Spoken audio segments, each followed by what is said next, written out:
Salut! Alors aujourd'hui, je suis tombé sur un truc un peu intéressant. On va parler un peu permis, faux permis surtout, et la nouvelle tendance, c'est-à-dire faux code de la route. Les mecs qui payent, comme lui, qui a acheté 500 € son code de la route. Quand vous allez voir ce jeune homme et son niveau d'intelligence, qui explique pourquoi il n'arrive pas à avoir son code et qu'il l'a donc acheté, mais qui se retrouve avec le permis et qui se croit donc pas dangereux pour la société. On va commencer juste avec quelques chiffres assez vite, histoire de prendre un peu le pouls de toute la magouille et de toutes ces personnes qui rouleraient sans permis. Donc voilà, le phénomène des faux permis de conduire en France. Illustration ancien permis de conduire français au format papier rose. Ça, c'est la petite dédicace pour mon public.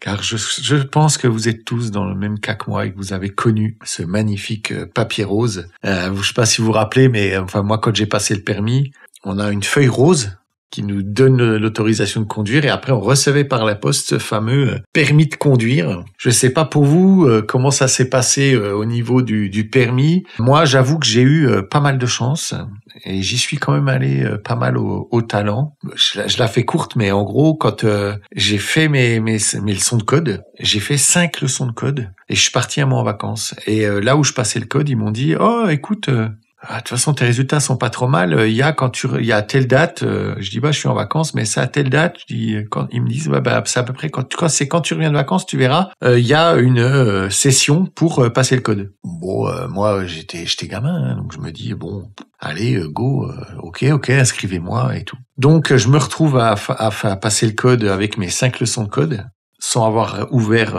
aucun bouquin, rien. Enfin, le vrai touriste. Et j'y suis allé.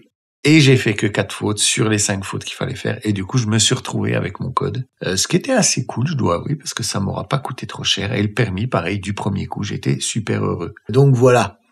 Je pense que ça rappellera des souvenirs à tout le monde. Dites-moi un petit peu en commentaire, vous, si vous avez des petites anecdotes comme ça sur votre permis, des trucs un peu marrants. Ça ferait plaisir de lire un petit peu toutes vos anecdotes. Donc voilà le fameux document et qui, en 2011, il y avait eu une estimation parlementaire évoquait jusqu'à 3 millions de faux permis en circulation. 3 millions, c'est quand même assez fou. Ensuite, alors, les statistiques officielles, détection et saisie des faux permis. Donc en gros, ils estimaient qu'en 2011, il y avait à peu près 3 millions de faux permis.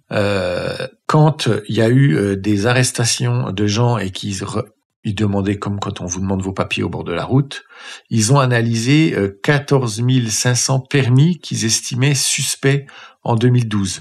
Et selon commandant Frank Williams de la BFD, et 10 à 15% de ces documents examinés se sont révélés être faux. Ce qui est quand même énorme, 10 à 15%.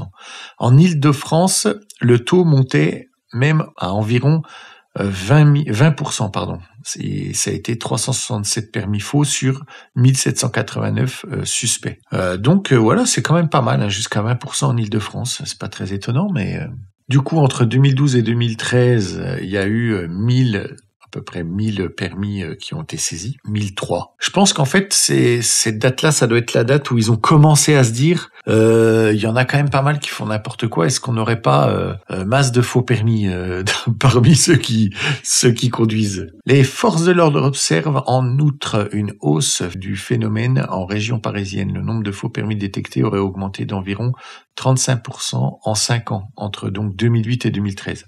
Ouais, donc je pense que c'est vraiment cette période-là où ils ont commencé à se dire, on devrait peut-être vérifier parce que il y a quelque chose qui craint. Les statistiques de la sécurité routière, près de 770 000 personnes conduiraient sans permis valide en 2021. Donc là, on arrive sur des chiffres plus proches au niveau temporalité, incluant ceux qui n'ont jamais passé le permis ou ont un permis annulé. Donc ce que je disais, en gros, ceux qui conduisent sans permis, et puis quand même pas de faux permis, et ceux qui n'ont plus de points. En gros, ceux qui conduisent sans l'autorisation et sans permis. Donc, cette population à risque est impliquée de manière significative dans l'accidentologie. Environ 6% des accidents mortels et 3,5% des accidents corporels impliquent un conducteur sans permis valide. C'est quand même pas mal, 6%. En 2020, on a dénombré 228 dans les accidents impliquant un conducteur sans permis valide, soit près de 9% de la mortalité routière annuelle.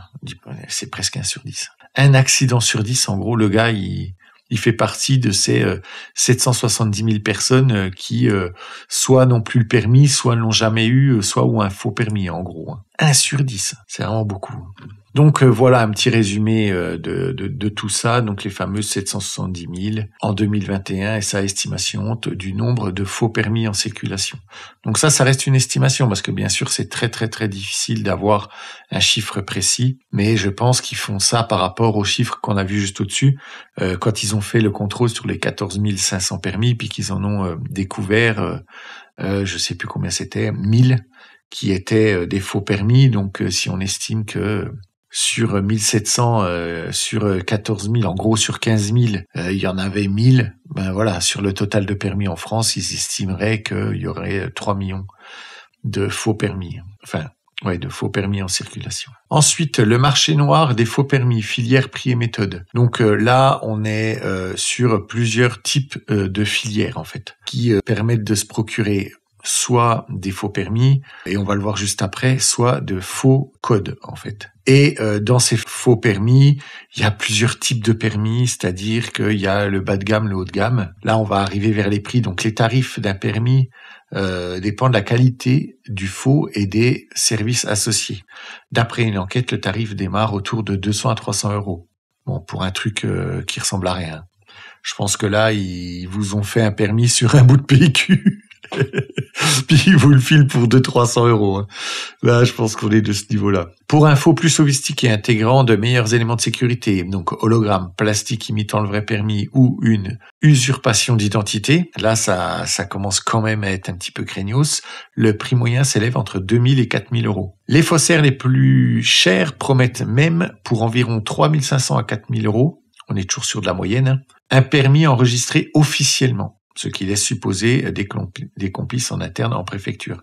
À noter que certains automobilistes en mal de points optent pour d'autres fraudes, par exemple l'achat de points de permis. Donc si par exemple vous avez votre mamie qui n'utilise plus son permis, eh bien vous pouvez vendre les points de son permis en fait. Et ça c'est ce qui est hélas aussi utilisé. Après si je devais donner mon avis sur cette stupidité des permis à points, s'il n'y avait pas le permis à points, il n'y aurait pas tous ces problèmes-là, en fait. On pouvait très bien continuer à faire comme on faisait avant, c'est-à-dire que quand vous faisiez une infraction, on vous retirait le permis quand l'infraction était grave, et puis vous pouviez pas conduire pendant tant de temps sans permis, puis voilà, point. Parce que l'histoire du permis à points, voilà, ça crée encore plus de dérives, encore plus de choses stupides, donc voilà, c'est un peu le serpent qui se mord la queue. Donc voilà, provenance et technique, les réseaux de faux permis peuvent être localisés en France ou à l'étranger.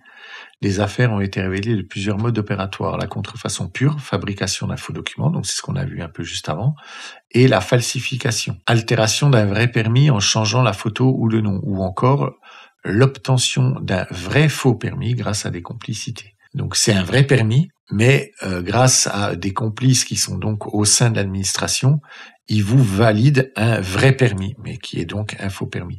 Ce dernier cas, mais qui est quasiment indétectable du coup, parce que ça, c'est un permis comme tout le monde, sauf que il faudrait aller vérifier plus en amont pour savoir si vraiment c'est un vrai permis ou pas, donc c'est quasiment indétectable. Ce dernier cas signifie qu'un véritable permis de conduire est délivré de façon indue. Ensuite, certaines filières ont exploité l'existence d'accords de réciprocité internationaux. Les individus achetaient des permis dans un pays étranger. Voilà, vous vous faisiez valider un permis dans un autre pays. Ça a été pas mal utilisé. Genre, vous partez en vacances, vous arrivez dans un pays où on fait passer le permis en 1 heure. Il y a des pays, c'est comme ça. Vous arrivez, vous vous inscrivez au permis, vous dites oui, bonjour, je voudrais passer le permis. On vous fait conduire 5 minutes et on vous dit ouais, c'est bon, vous avez le permis.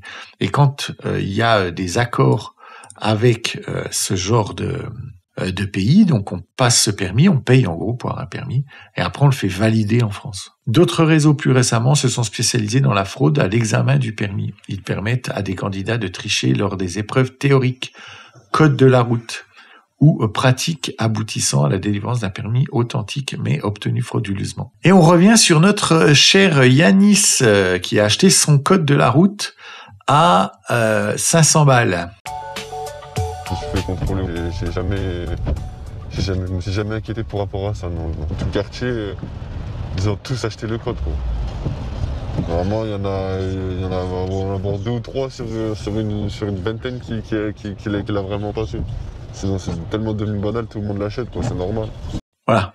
Donc là, on voit un petit peu la mentalité et la belle éducation que reçoivent ces personnes avec le fameux « tout le monde l'a acheté c'est normal ». Voilà, c'est devenu banal. Il a dit que sur 20, il y en a que 2 ou 3 qui passaient le code. Je vous laisse imaginer. Quand tout à l'heure, on parlait de 3 millions, dans quelques années, ce que ça va être, le nombre de mecs comme lui qui ont le permis. Parce que vous allez voir, c'est un truc de fou. Et s'il n'y a pas, par exemple, une fois tombé sur un panneau sur la route ou une signalisation que vous aviez jamais vue avant? Oui, c'est déjà arrivé. Mais ça, c'est vraiment... ça arrive une fois sur 1000. Et dans ces cas-là, vous faites quoi? Bon, si je suis avec quelqu'un qui connaît le code de la route, je lui demande. Si je suis tout seul, je conduis doucement, je fais comme si de rien n'était. Yanis n'a aucune conscience du danger qu'il peut représenter. Alors, nous avons voulu tester son niveau. Ça c'est des trucs que je comprends pas. À 30 km/h, j'ai besoin pour m'arrêter d'environ 3 mètres, 10 mètres. Alors je serais vraiment pas répondre, quoi. On va faire vite. J'ai mis au pif.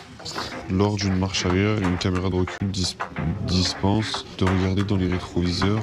Ça veut dire quoi, dispense? Résultat, 17 bonnes réponses sur 40. Il est largement recalé.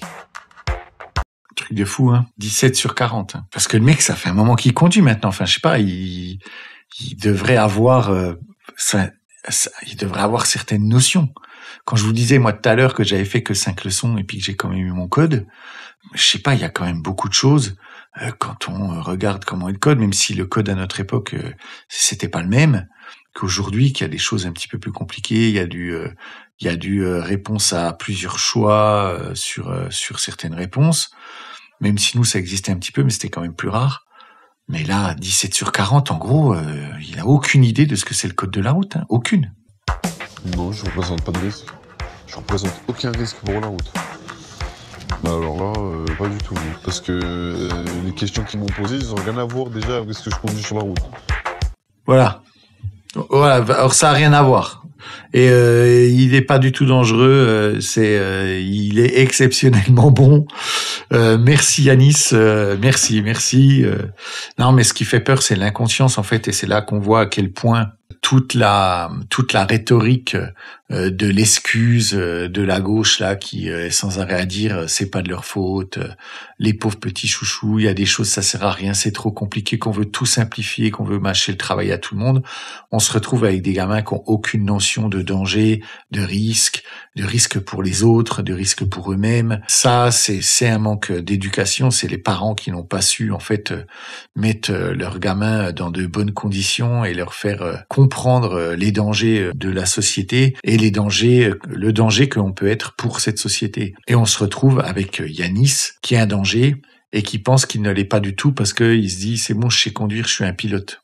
Vous les connaissez, les fameux t'inquiète, ça passe à 180, voilà, puis ça finit à s'encastrer ou à faucher des gens sur un trottoir en ville. Après, on s'étonne qu'on a des gamins comme Naël qui en ont rien à foutre et puis qui prennent des bagnoles de location et qui finissent par être des dangers publics, à 2 doigts de tuer des gens. Comme on a vu en Espagne, les 3 Français qui ont fait la course-poursuite, machin, et qui ont fait n'importe quoi, puis qui ont fauché des gens.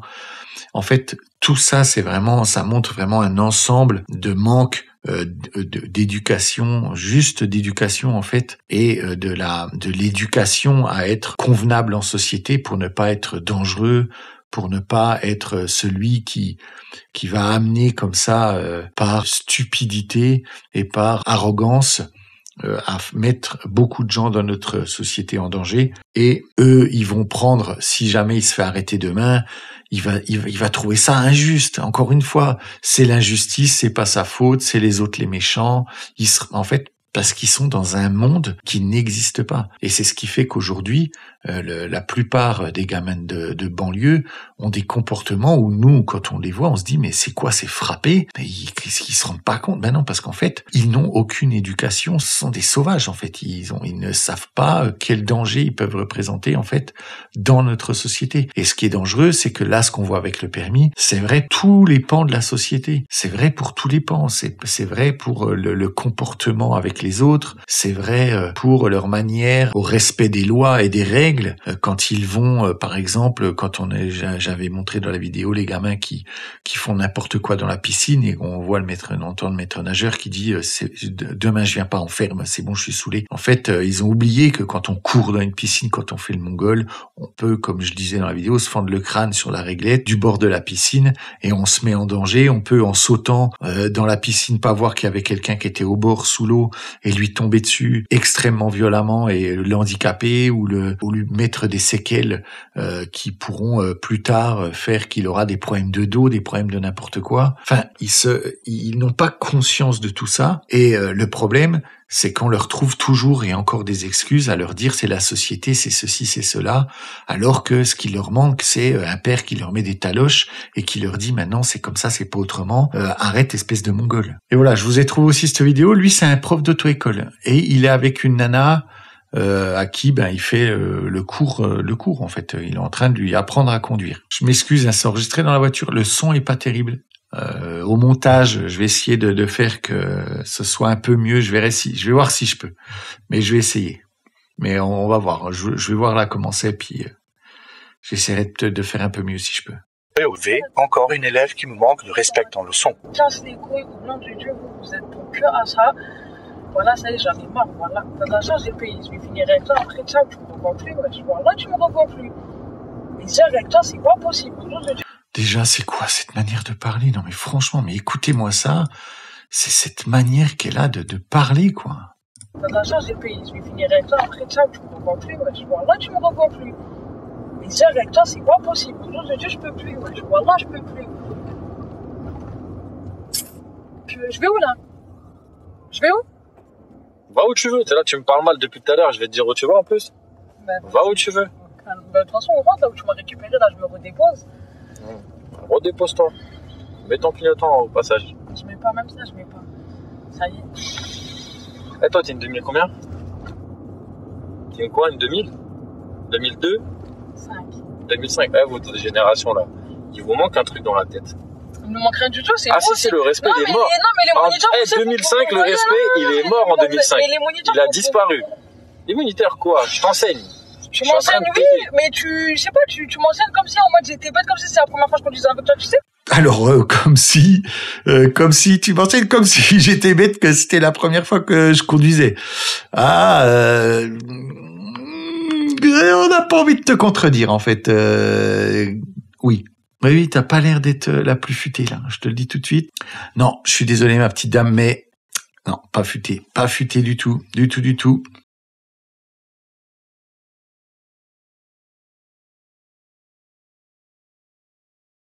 Et voilà, regardez à quel point en fait ils n'arrivent pas à se rendre compte de tout ce que ça implique en fait, de tout ce qu'on essaye de leur apprendre à faire les choses bien. Ça c'est vraiment quelque chose.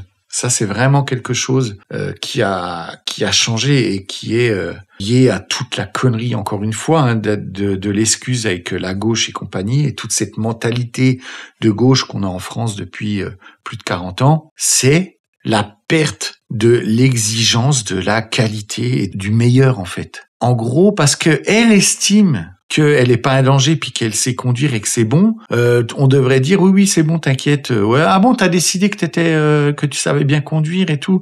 Ah bah ok, bah alors excuse. Ouais, c'est pas grave. Non, mais tu mets pas ton clignotant, t'en as rien à foutre de ce qu'on te dit, mais c'est vrai, c'est pas grave, t'inquiète.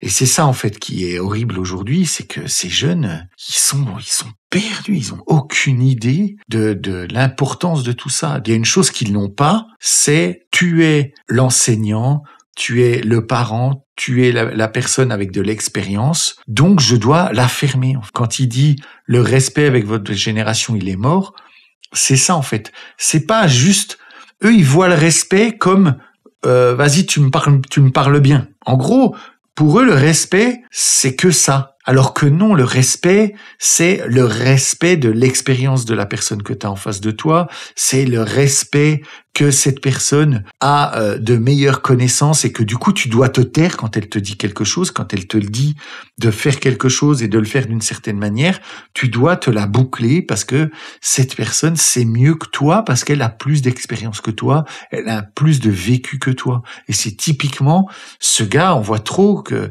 son attitude, c'est ça, il est deg en fait. Pas à ce point-là, non. J'ai pas envie de mourir avec toi, t'as pas envie de mourir avec moi, donc non, je vais pas... Tout ça pour une réflexion. Ouais, tout ça pour une réflexion, parce que ça y est, depuis, c'est pas que de maintenant, c'est depuis le début. Hein. Depuis le début, je prends sur moi, je dis rien du tout. Bref, vas-y, au calme. Non, au calme. Oh là là. Qu'est-ce que vous voulez répondre à ça? Quand on est face à beaucoup de stupidité, franchement, c'est dur, hein, c'est dur de répondre parce qu'en fait, ça demande tellement d'énergie et de patience. Vous imaginez à cette femme, le temps et l'énergie qu'il faudrait pour qu'elle comprenne rien que ce que je viens un peu d'expliquer. Elle en est tellement loin, elle sait tellement pas ce que... Enfin, on lui a pas appris depuis qu'elle était jeune toutes ces choses. C'est genre 20 ans. 2005, donc elle a 20 piges. C'est 20 ans qu'il faut reprendre en fait. On reprend pas 20 ans chez une personne en 2 secondes. Tout ça parce qu'on a fait croire à ces gens que c'était des petits chouchous, qu'il fallait les protéger, que on les écoute pas, qu'ils sont stigmatisés. Vous voyez tout ça là, tout ce qu'on leur met dans la tête, que c'est pas de leur faute. Eh ben, ils se remettent jamais en question. Il y a plus de respect, il y a plus rien. Et tout ça, c'est vraiment 45 ans de gauche. C'est la faute de toute cette manipulation psychologique qui, je pense, au départ, n'était pas... je suis pas en train de parler qu'il y avait un complot pour faire que ces gens deviennent comme ça. C'est comme d'habitude, c'est l'enfer est pavé de bonnes intentions. En fait, on est dans le même genre. Dès que l'idéologie domine, on se retrouve face à des choses stupides comme ça. Qu'en fait, quand on sort du pragmatisme, de la science, des faits, du réel, on arrive à des absurdités comme ça. Et ça, c'est la gauche qui a créé tout ça. Et voilà. Et donc, on est devant face à cette nouvelle fraude qui est la fraude au code. Parce qu'en fait, ça a été privatisé depuis 2016. Il y a eu une privatisation de certaines choses par rapport au code et compagnie. Et du coup, bien sûr, ça a créé des facilités pour donner de faux codes à des gamins. Donc voilà, merci à tous.